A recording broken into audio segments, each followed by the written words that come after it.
We begin with a man named Solomon. He is a great violinist and famous enough to live a good life in Saratoga Springs, New York. He lived freely despite being a black American amid slavery. One day, Solomon's friend introduced him to two magicians. They offered him a gig in Washington for 2 weeks with a reasonable salary. He accepted the offer and immediately appeared for the performance. It was a success, and to celebrate it, he was invited by the two magicians to a restaurant. On that occasion, Solomon drank quite a lot until he was drunk and unconscious. The next day, Solomon woke up and was shocked because his hands were tied and he was in a place like a prison. Shortly after, two people from before came to Solomon. Solomon said that he is a free man which also has a wife and children and lives in Saratoga Springs, New York, but the two people did not believe him. They were convinced that Solomon was a slave and a fugitive from Georgia. He tried to convince them that he is a free man, but instead of believing him, the two people beat Solomon's consciousness away.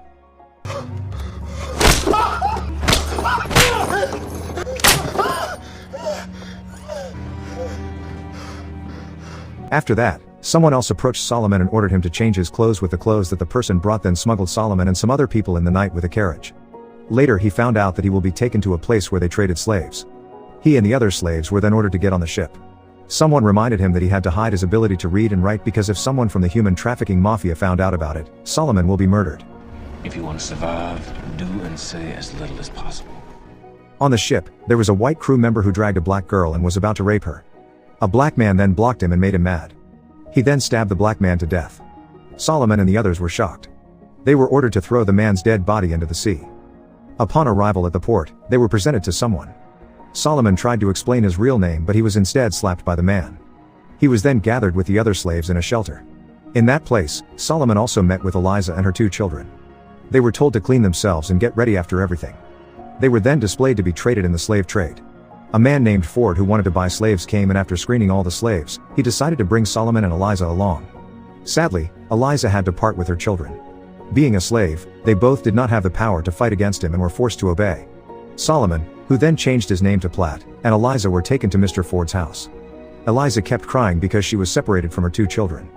It made Platt uncomfortable. He got angry while advising her. Her crying over her children made her master uncomfortable. She was then taken somewhere and has never been seen since. Platt started working in Mr. Ford's place. Being a new guy, he often gets scolded by Tibeats, the head worker in that place. Tibeats didn't want anyone better than him and hates seeing someone stand out. Mr. Ford and some slaves went to the forest to cut down wood, but he was confused about how to efficiently brought all the wood, whether by land or the river. Pellet gave his idea to tie all the woods like a canoe and let them washed away by the river, but his idea was opposed by Tibeats and mocked the idea. Debated on his idea, Mr. Ford then gave him the chance to show how his idea worked, which turned out to be far more efficient for the work. Yes, sir. Platt, you are a marvel. Oh, thank you. He received praise from Mr. Ford and the other slaves except for Tibeats. Even Mr. Ford gave him a violin as a gift for his bright idea. One day, Platt was given the task to make a small hut. Not liking how he stood out from the other slaves, Tibeats came and beat him. Not accepting how Tibeats treated him, Solomon fought back, leaving Tibeats black and blue. And no better for following instruction! God damn you, If there's something wrong, it's wrong with the instruction.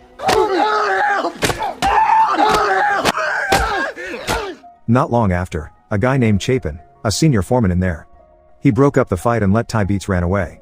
Soon after, Tibeats came again and brought 2 other people with him. They beat and hanged Solomon on a tree. Luckily, Chapin came back and threatened them all to cut off the fight, or else, they would have to pay for their life. Unfortunately for Platt, he was left behind hanged on a tree and nobody dared enough to help him. They were afraid of getting punished. He kept his foot on the ground to lift his body, preventing him from getting hanged to death. In the afternoon, Mr. Ford, who was just returned, immediately saved Platt and brought him home. Mr. Ford said that this place was not safe for him. Tibeats might kill him sooner or later if he stayed. He said he would move Solomon to a place that belonged to someone named Mr. Epps to save his life and to pay back his debt to that person. Mr. Epps was known for his cruelty to all his slaves. He did not hesitate to whip his slaves if they make a mistake. There, Platt and the other slaves were assigned to a cotton plantation. In that place, there was this female slave called Patsey. She was so good at her job, surpassing everyone there. She could gather up 500 pounds of cotton, leaving everyone that could only do 300 pounds less than her. That made her Mr. Epps's favorite slave. One night, Mr. Epps woke up all the slaves and ordered them to dance for him. Out of the blue, Mr. Epps's wife suddenly threw a flower vase to Patsey. She was jealous because of the way Mr. Epps treated Patsey as his favorite slave and asked him to sell her. Sell the negress. Sell little Pats? Sell her. Mr. Epps refused the idea, making her even angrier. One day, Mrs. Epps, Mr. Epps's wife, called Platt and ordered him to go buy something for her. On that occasion, Mrs. Epps asked where he came from and whether he can read and write or not. Platt replied saying he was from Washington and he could not read or write. On his way to the market, the idea to run away flashed in his mind, but he then met with two landlords who were about to hang their slaves. One of the landlords saw Platt and asked him about his master and what he was doing there. Frightened, Platt said his master was Mr. Epps and he was told to go to the market. Hearing that, the landlord let him go. He was so afraid he passed his intention to run away and do what was told to him. In the evening, Mr. Epps slinked into Patsy's room and raped her. Patsy could not do anything to resist him and was left alone after he was satisfied. The next day, Mrs. Epps ordered Platt to go shopping again. Platt clicked to see the roll of paper that Mrs. Epps had left to deliver to someone. Platt then stole one sheet of paper and tucked it in his sleeve in the hope that the paper would be useful in the future. In the evening, the slaves were ordered to dance again. Even Mrs. Epps handed over some food to all slaves except for Patsy. She did this to provoke Mr. Epps, but to no avail. Her plan failed. Frustrated, she then injured Patsy. Beat it from her! All the bad things that happened to Patsy, how Mr. Epps injured her, her wearisome job at the plantation, and sexual assaults, made her lose her hope in life. She asked Platt to kill her because she felt her life was useless after all. Sometime later, the cotton fields that Mr. Epps was proud of were invaded by pests. This caused Mr. Epps to rent his slaves to Judge Turner. Before letting his slaves go, Mr. Epps told them not to tell Judge Turner about his behavior. At Judge Turner's place, the slaves were assigned the job at the sugarcane plantation. They were better there because Judge Turner turned out to be a good landlord to his slaves. There, Platt also got praise from his master for his agile performance. One day Judge Turner found out that Platt was proficient in playing the violin, so when a friend of his was looking for a violinist to enliven a party, Judge Turner offered the job to Platt, plus he could even keep his wages from the job. Platt gladly accepted the job, but before going to the party, he took the time to carve his wife's and children's names on the violin as his expression of longing. The pest outbreak in the cotton fields has finally over. This required the slaves to return to Mr. Epps's place. There, a new slave named Armsby, a white man who was forced to become a slave, was seen. He used to be a foreman. One night, Platt visited Armsby in his room. They chatted with each other. Armsby said that if he drank a lot of whiskey, so his work is no longer productive, and finally, he was fired. He ran out of money and chose to be a slave just to survive. But as a white man, Armsby got privileges from Mr. Epps. Even when he didn't fulfill the target, he was not whipped like the other slaves. Instead, he was encouraged to do better. Feeling he can trust Armsby, Platt then asked him to send a letter to New York. Armsby agreed to help him. Platt then wrote a letter with a paper taken some years ago, using berries as ink, and a twig shaped like a pencil. A few days later, Platt was called by Mr. Epps. He found out that Platt wanted to send a letter, but then Platt acted and said that he could not read or write and it was a trick by Armsby so that he could get promoted. Fortunately, Mr. Epps believed him and he was saved from a life and death situation. Platt was then forced to burn the letter that he intended to send to his family. Later, when the slaves were carrying out their activities, one of them suddenly fainted and died. They felt sad about it, not because they were a family but because they had suffered together for many years, so they considered themselves brothers. Years later, Mr. Epps wanted to build a house. He then called a construction expert from Canada named Bass. One day, Bass chatted with Platt. He was surprised by the practice of slavery in America. He considered that it was a bad thing and violated people's rights and freedom. These niggas are human beings. There is no justice, no righteousness in this slavery. Universal truths are constant. What is true and right is true and right for all. One day, Mr. Epps was looking for Patsy. He asked everyone angrily, but nobody knew where she was. Soon after, Patsy came and tried to explain that she went to Mrs. Shaw's house to ask for soap because Mrs. Epps didn't give her soap. She tried to explain herself, but Mr. Epps ignored it. Mrs. Epps then came and used the opportunity to frame Patsy because she was jealous of her. The provoked Mr. Epps then ordered the other slaves to strip her naked and ordered Platt to whip her.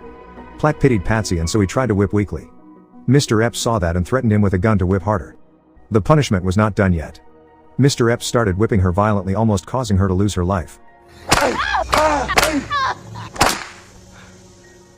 Looking at how seriously injured Patsy was, Platt felt the guilt in him and destroyed the violin he got from Mr. Ford to vent his guilt.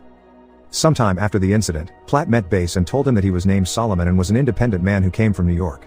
Listening to this, Bass was shocked, and then Platt asked Bass for help to write and sent a letter to his friend named Parker about him, his condition, and where he was. Bass contemplated because it might threaten his life, but after thinking about it, he then decided to help Platt out. That you write my friends in the North. My freedom is everything, sir. It scares me. I will write your letter, sir. A few years later, a sheriff suddenly visited when Platt was working in the field. The sheriff asked who was the person who came with him, and Platt confidently said that it was his old friend, Parker. The sheriff also asked him about his real name and his family. After all the questions were answered, Platt finally hugged his friend after 12 years of not seeing him. Mr. Epps was not happy. He tried to stop those people from taking Platt away, but the sheriff threatened that he would arrest Mr. Epps because Platt or Solomon was a free man, and further told him that the law in America had been changed. Where's the boy called Platt? Come here, boy. Know that man? Mr. Parker, Solomon Northup is my name. What's your children's name? Margaret and Alonzo. As it will be my pleasure to bankrupt. Pay him no mind. I paid good money for this nigga. Just before leaving, Patsey appeared in front of Platt and hugged him. It was hard for him to leave Patsey, but he had to. Upon arrival, Platt changed his name back to Solomon. He was shocked to see his family's condition after 12 years of not seeing each other, while feeling guilty because he had left his family for so long. He looked at a strange face in front of him, and his already grown-up daughter said that it was her husband. She also said that she had given birth to a child named just like her father, Solomon. In the end, it was discovered that Solomon was one of the victims of the human trafficking syndicate. Solomon certainly did not stay silent. He then took the traffickers to court. However, because of the racial discrimination in America, his efforts to prosecute the trafficker failed, just because they were whites. The court then released the traffickers, but that didn't make him give up to fight against the discrimination. He then wrote a book containing 12 years of experience of being enslaved and became an activist in the movement to abolish slavery in America.